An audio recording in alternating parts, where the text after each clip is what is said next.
Good morning. It's good to have everybody here today. So wonderful that you could be here and bless us with your presence, and really enjoy getting to know you. If you're a visitor here, be sure to stay around and talk with us a little bit. We're a pretty friendly bunch. Maybe take me a little while to remember you guys if you're new here. Ryan, I saw you at the rec center. Was it yesterday? I seen him. I was like, hey, what? Because we locked eyes. I didn't recognize who you were until like 5 feet past. I was like, oh, that's Ryan. So anyways, that's why I didn't say your name. So it's good to see everybody here today, and what a blessed time that we had last week at Easter, and hopefully you had a good time with your family. And I know quite a few of you were traveling, so I'm glad you made it back.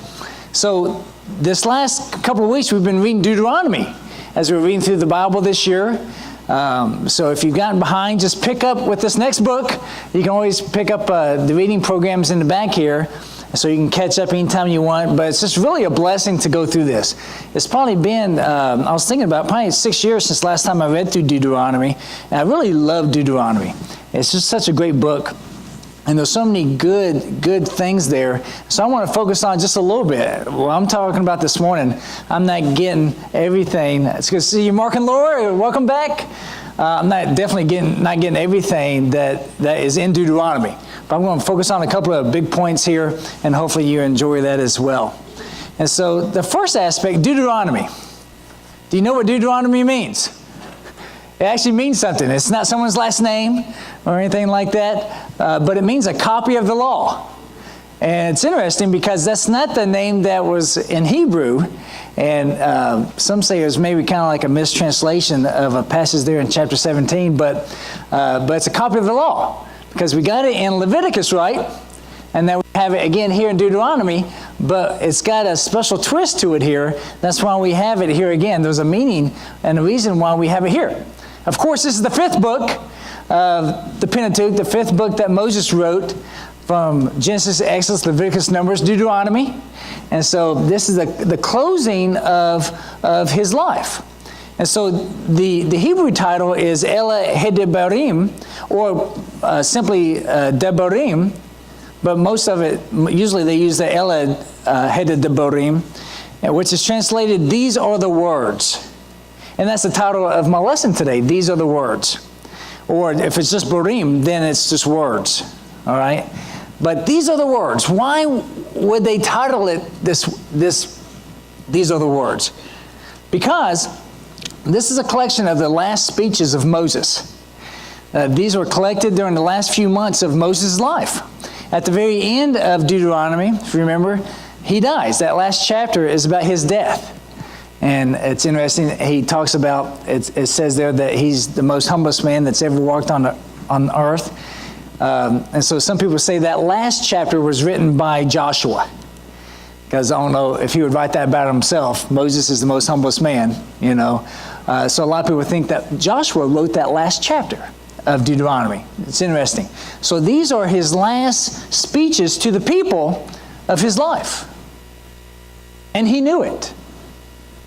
He knew that he was about to die. You think about how old was Moses at this time? You know, like I talked about when I was teaching the book of Daniel. If you learned the book of Daniel when you were a kid, you know, many years ago, Daniel never aged as he was on the felt board, right? He was always about 15 years old all through his life, even though in chapter 6 of Daniel, he was 80 years old. So how old was Moses at this time? Probably about 120. Because if he was 40 when he killed the Egyptian and had to flee, and then he lived in the desert for 40 years, so he was about 80 when he went and did the 10 plagues, and then they were in the desert for 40 years. See some consistency there, 40. And so he was about 120 years old at this time. Pretty old. And so they respected him, of course, for so many reasons. And so he was transferring leadership to Joshua at this time. And this is important to know, that when he went to the mountain to get the 10 Commandments, and when he did so many other things, I think it was 2 weeks ago, I talked about going up to the mountain to get the 10 Commandments. He took Aaron, his 2 sons, they ended up getting burned by the fire, the 70 elders, and Joshua. All right? It was those guys that would go up there. And so this is that passing the torch, so to speak, to the next leader. So it means a lot. And Joshua is not a 20-year-old at this moment either. Okay? We'll talk about that in just a little bit. So Deuteronomy 1 through 3, I want to think about these are the words, okay? And it's the book itself starts out with this phrase as well.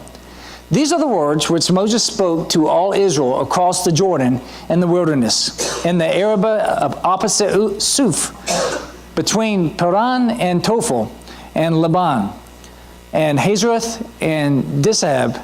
It is 11 days' journey from Horeb by the way of Mount Seir to Kadesh Barnea. In the 40th year, on the first day of the 11th month, Moses spoke to the children of Israel according to all that the Lord has commanded him to give to them. All right? There's a reason why Moses was doing this at this moment. Because he can't go in. Okay? He is able to bring them through, be in the desert for the 40 years, and bring them right there, and he couldn't go any farther. And so this right here, these are the words. So that's why the Hebrews, the Jewish people, they use that to title this book. These are the words of God through Moses. So it's more than just these are the words. These are the lessons that we need to learn from. They so revered Moses. They wanted to show some respect to him and say, these are the words of Moses from God. And it means a lot. In Deuteronomy 29:1, these are the words which spoke to all Israel Moses spoke to all Israel across the Jordan in the wilderness, in the Arabah opposite Suf, between Paran and Tophel and Laban and Hazereth and Dishab. It's very important. It's interesting that you would say that twice in the same book, isn't it? There's a reason. Wanted to be very clear that Moses was not going into the promised land. All right? And there's a good reason for that. And so really, the book of Deuteronomy is really a lesson from God to us. Why Moses was doing this at this point is a great blessing to us. Yes, he talks about the sundry laws and so many laws there, which I really enjoy reading. You know, wouldn't it be great if you had a good, really close friend, maybe your spouse, and say, you know what, just make a list of everything that really makes you angry. And I want to do that. Won't that be great? Yay! Instead of finding out when you make the person angry. Oh, you don't like that. Mark that down. All right. No toenail clippings on the floor. Okay. Did not know that.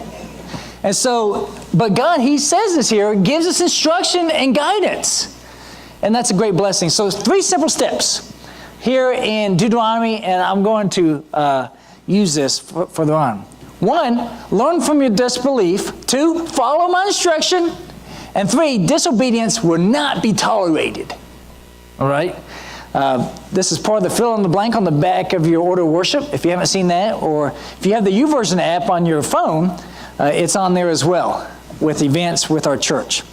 And so these are just 3 simple steps. They're so simple, aren't they?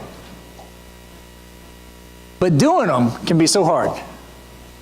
Follow through with them could take a whole life learning. So learn from your disbelief, follow my instruction, and disobedience will not be tolerated. So, because I love you. You know, if you just read that and think, that's pretty harsh. No, it's actually because of his love that he gives us this guidance and he disciplines us. Because we know that a parent who loves his child disciplines the child. So trust in the Lord. 1:21 through 23, and this is the disbelief here. Remember, they got to the promised land 40 years ago. You know, that journey from the Red Sea to the promised land takes what? About 3 weeks by foot. It only took them 40 years. You thought you'd get lost on vacation. That's nothing compared to these guys.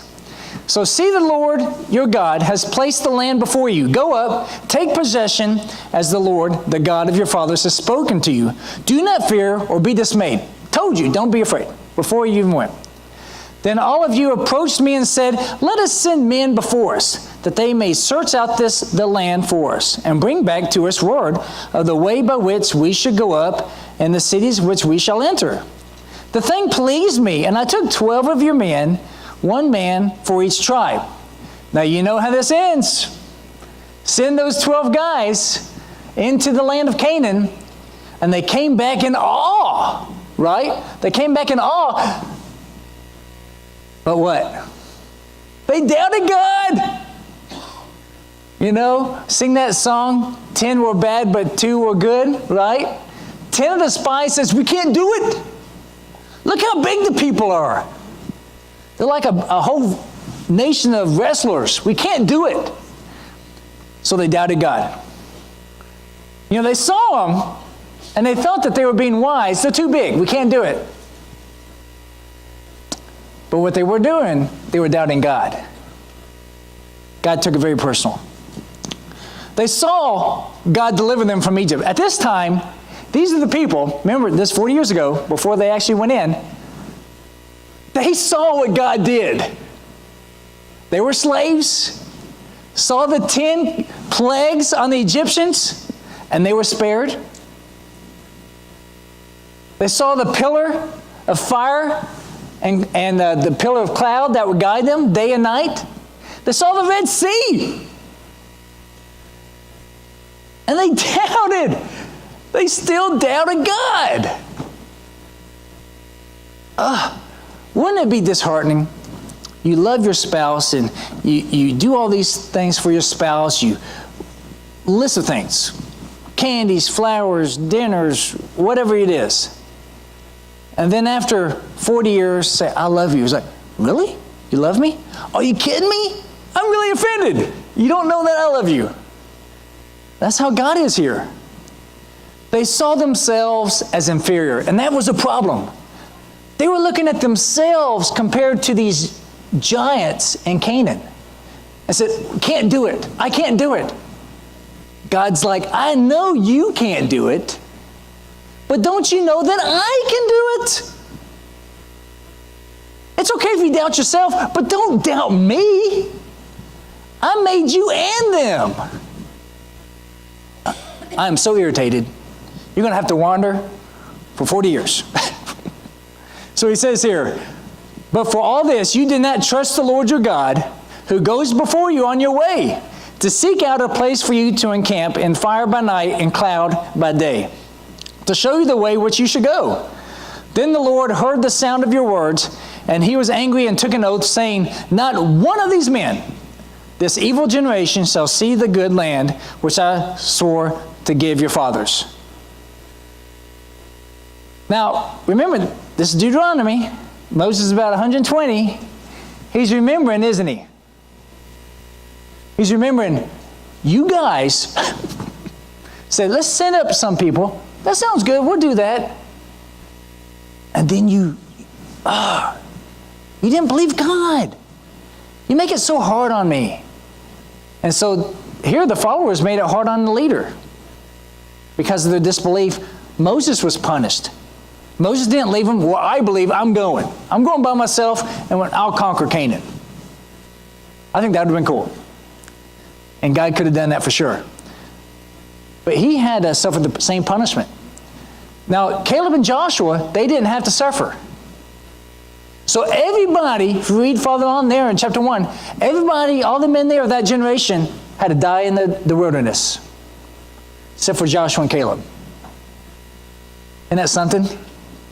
So after they got into the land of Canaan, so Joshua and Caleb, no one's as old as you. Why?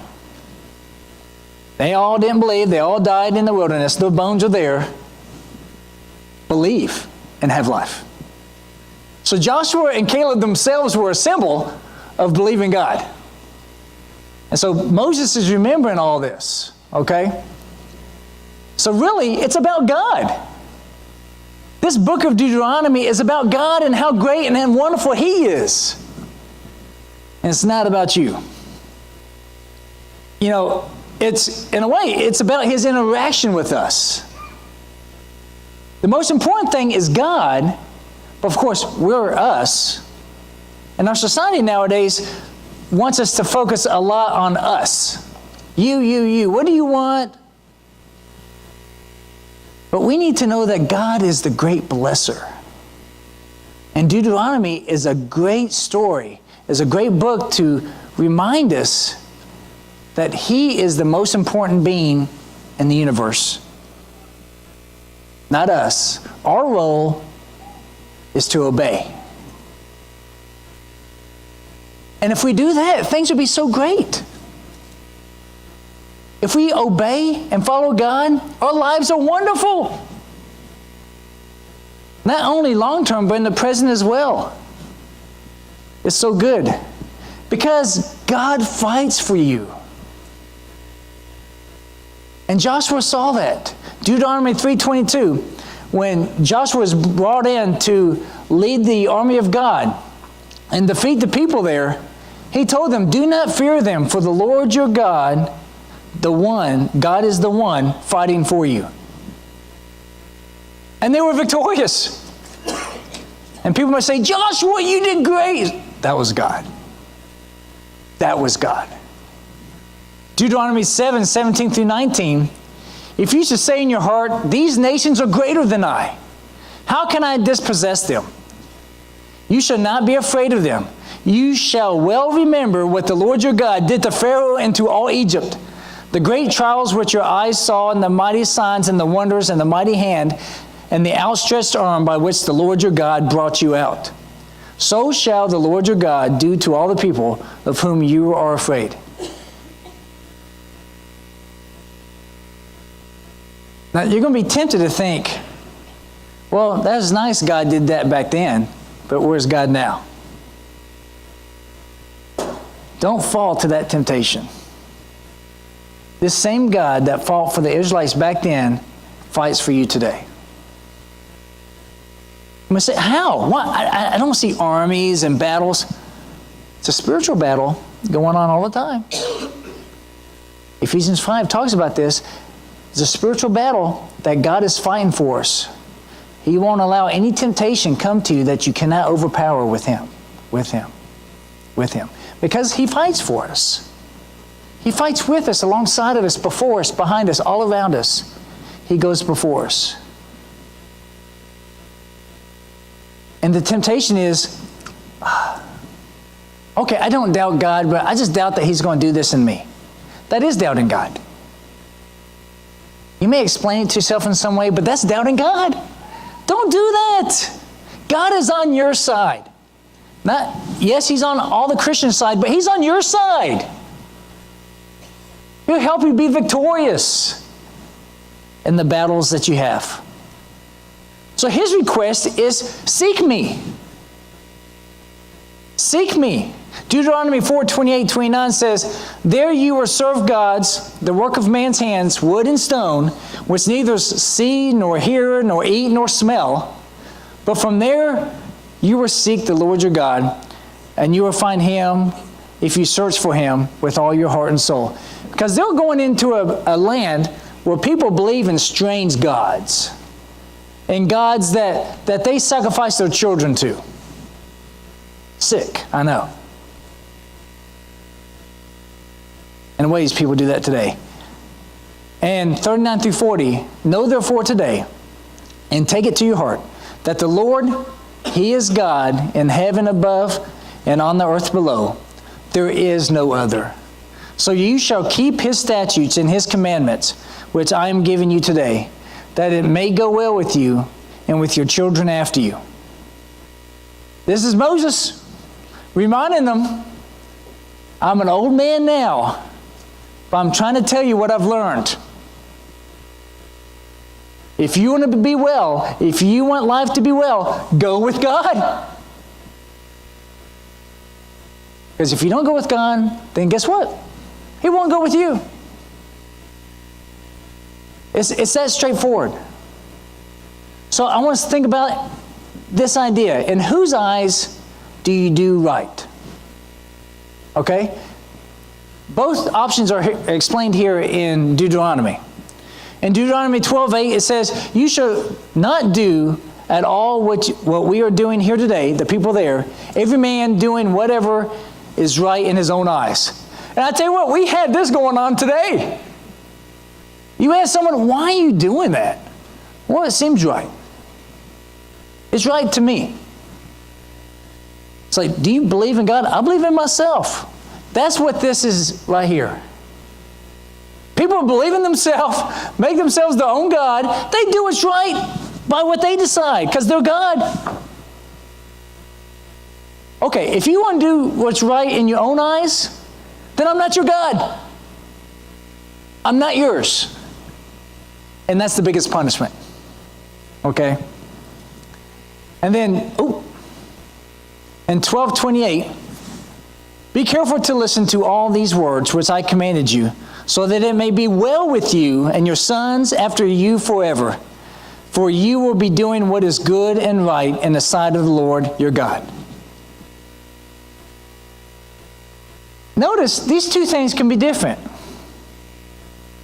Do what's right in the sight of God, or do what's right in your own sight. You may think that you're really wise, you got it all together. I'm sure God agrees with me 100% of the time, because I'm so with it. You need to knock it down a couple of notches there, okay? You need to be humble before God. I hope you're so wise that what you think is right coincides with God. But if there's any difference there between with what you think and what God thinks, always do what God thinks. Think what you think, but do what God thinks. Do what God says. Because if you only follow God when you agree with Him, then you're not obeying Him. You're just agreeing with Him when He's smart enough to agree with you. We need to be humble before God. That was the Israelites' problem. They weren't humble enough to trust Him in every way. You have to be humble before God. So left or right, it says it 3 times here. I'll read the top one here. So you shall observe to do just as the Lord your God has commanded you. You shall not turn aside to the right or to the left. So He says it 3 times. Don't go to the left or to the right of the law. Do exactly what God says. And this is where people get in bad territory. They say, what's the Word of God? And it says this right here. So how close can I get to it? How close can I get to the other side? And He says, don't go to the left or to the right. Stay right on the path. Stay right on it. Now, when you drive in your lane on the road, do you like to get in the far left as that car is coming on? No? Well, how about the far right where all the bad junk is on the right side? No. Hopefully you like to travel in the middle. And you can if you're not texting and stuff. You can travel right there in the middle. Then why do we do that with our lives when we're following morality or immorality? Moses is very clear. Don't go to the left or to the right of the law. Now, all this assumes one thing, doesn't it? That you know the law. That you know what God wants. Now, it's amazing to me, I think a lot of people say, I'd rather not know what God thinks, so I don't know if I'm doing right or wrong in the eyes of God. That's not wise. We need to know what God says. That's why we go back here and read this. You may think, Deuteronomy doesn't matter today. If God's always the same, then what makes Him angry back then, do you think it makes Him angry today? I think so. You know what? When I came here, I told you, I was blessed before my family came up. I was blessed. A number of you took me out to eat or made me dinner. And I told you, I eat just about anything. It's a blessing about being a missionary. Eat just about anything. I just don't like olives. I want to let you know, I still don't like olives. Now, sometimes tastes change. I know every 7 years, try it again. I've tried olives multiple times, sometimes by accident. I still don't like them. Now, God, 4,000 years ago, says, I don't like this, I hate it. Then how can we say, you know what, now I think He likes it. He loves it. No, it's not true. Have you ever heard this, the last lecture? This is interesting. Carnegie Mellon University, they were bringing, professors in to give a lecture. It's like, we want you to have a lecture and give it tell us everything that you've learned in your life. Just try to make some lessons just mean a whole lot. Well, this guy, Randy Posh, was asked to do this. And then a month before he was to give this last lecture, he found out he had pancreatic cancer. So it turned out to be one of his last lectures. So it brought a lot more weight to it. And so this is the book that he wrote. And so it's very good. I've got this book, and what he teaches is very insightful. Because he's not worried about pleasing people at this point. He's not trying to get a job. He's not trying to make friends at this point. He's like, my time's soon to be end. And he was 48 when he died. He's got 3 kids, still young. May say too young, doesn't matter. He's like, I'm going to tell you what I've learned. If you want to borrow the book, you can, or check it out. That's Moses. To me, that's Deuteronomy. Moses had lived 120 years, done so much for God. He's like, these are my last moments. And I know these are my last moments. I'm not going with you to the promised land. Do you remember why he's not going to the promised land? Deuteronomy 3:23 through 28, Moses talks about it here. And I love this about the Bible. It puts in things, even the things that seem to be a little awkward. It's here. Moses says, I also pleaded with the Lord at that time, saying, O Lord God, you have begun to show your servant your greatness and your strong hand. For what God is there in heaven or on earth who can do such works and mighty acts as yours? Let me, I pray, cross over and see the fair land that is beyond the Jordan. Because at the beginning there, verse 23, it says, I pleaded with the Lord. I begged. That good hill country in Lebanon. But the Lord was angry with me on your account and would not listen to me. And the Lord said to me, enough! Speak to me no more of this matter. But go up to the top of Pisgah and lift up your eyes to the west and north and south and east and see it with your eyes. For you shall not cross over this Jordan, but charge Joshua and encourage him and strengthen him, for he shall go across at the head of this people. Remember Moses, when he was to get water for the Israelites. 2 different times. One time God said, speak to the rock. Another time he said, hit the rock. And the time that God told him to speak to the rock, he hit the rock. He disobeyed God. Very blatantly. It was very clear. He wanted him to speak to the rock. And he hit the rock. That was enough. 3 simple steps. Look at this. Same as before. I changed them a little bit. Moses saying, learn from my disobedience. Learn. My time here is God. You're my people. I'm not going with you over there. That's what I said twice where he was when he was giving these speeches. 2, follow his instructions. Please do that. And 3, if nothing else, learn this about my life. Disobedience will not be tolerated.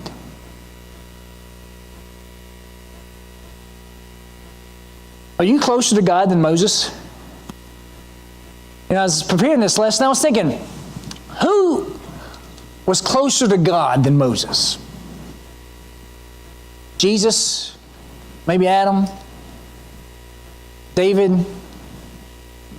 Maybe Elijah? I don't know. You maybe think of someone else. But probably no more than 5, right? And disobedience was not tolerated with Moses. Are you closer to God than Moses? Why do so many people think that they're going to be okay if they disobey God? Why do so many people think that they can get to God any way they want to? If God has spelled it out and said, this is how you come to God. So this is the lesson of Deuteronomy. God is for us. He's going to protect us, fight for us. But we need to do it His way. Because that's what's best for us. He's not rude. He's not mean. He gives us instruction for our own benefit. For them and us today. So this baptism thing is not we didn't invent that here at Cassel Church of Christ. This baptism is God's invention. He gave this to us to help us to understand how we need to come to Him, surrender to Him, and let Him do that great work on us. How we're buried and resurrected from the water. It's God's. And we are obedient with it. It's wonderful. And what a blessing it is to have a last lecture from Moses like this in Deuteronomy. These are the words of Moses. Hopefully it means something to us now if we care about what Moses thinks. Hopefully it speaks to you. We were blessed last week to celebrate the resurrection of Jesus on Easter. And we were blessed this week to have the Bible to read and learn like the Israelites did. If this speaks to you, if you need to get your life right with God, if you need to come to God for the first time, then please come forward as we sing this song.